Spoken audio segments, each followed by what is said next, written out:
Subcontracting. How do I subcontract? Why am I having to subcontract? What am I going to do? Hi, this is Bill. This is Creative License, and thanks again for checking into my little dog and pony show.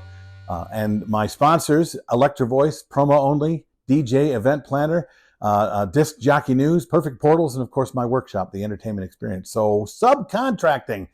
Okay, let me see if I can tackle this in the little 5 minutes that I have, because I get questions about this on a regular basis, and usually that question comes to me when someone calls and they're panicked about the fact that they've overbooked something. All of a sudden, I can't do the gig, or I've got two of them and I got to put someone in there and I got a week to do it. What do you know about subcontract? Well, first of all, don't do that. Look, if you're worried about a DJ that's going to subcontract under you, first of all, you need to be honest. You need to be honest with the person that is hiring you and let them know that the person you're sending doesn't necessarily, they don't necessarily work for you. That you're still responsible for the outcome of the person that's coming there. And you need to be responsible for that person. That's why vetting is so important. But honestly, sometimes the only time that you think about it, or many people that get into this problem, is in a week, I can't do that event. I got to find a guy. What am I going to do? Well, more than likely, you're going to pay more to find somebody you know is really good if you do it that way. But trust me, at some point in your career, you're going to have to subcontract. At some point, you're going to have to not be there, so you're going to have to send somebody else. And you're going to have to be responsible for how they do their job under your flag. So if you're not taking the time to meet them, to vet them, to know if they're good, to know if they're responsible, honest, reliable, all those things that you promise, then you're going to have problems, I promise you. And if you don't pay them enough, then they don't have enough skin in the game to be responsible, right? At any given time, if you don't pay them very much, it's like, well, how much am I making?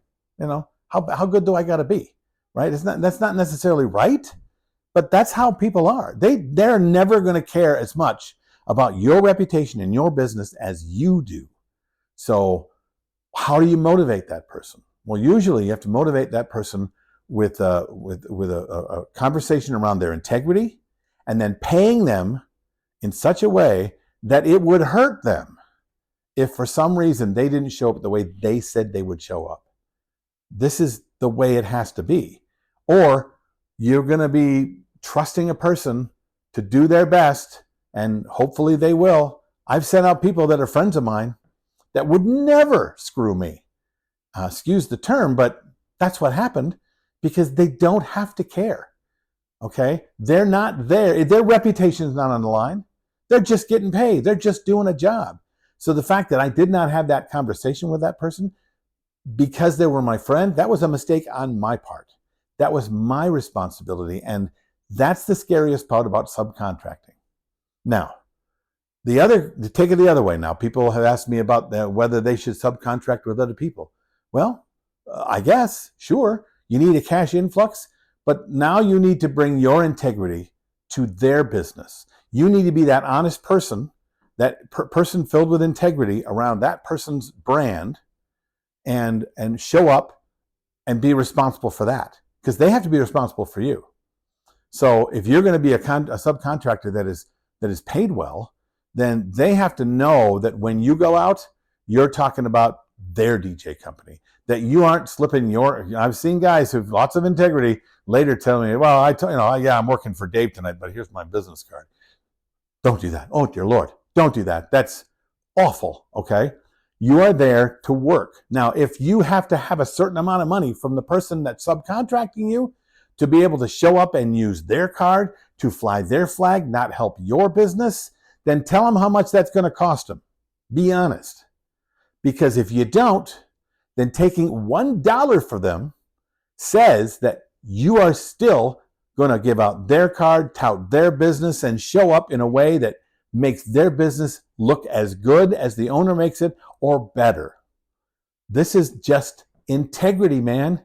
You have to have integrity with your clients about the people that you subcontract to do your work, and you have to have integrity to show up in a way that you're going to do amazing work for the people who subcontract you. You want to have a good reputation? Your reputation And your integrity around your reputation is everything. And people will pay good money for a great reputation and for fine, perfect integrity. What do you think of that? What do you think of this? Subscribe and like and ring the bell. You know, that stuff I'm supposed to do at the end of these things. I'm Bill. This is Creative License, and I'll see you next week.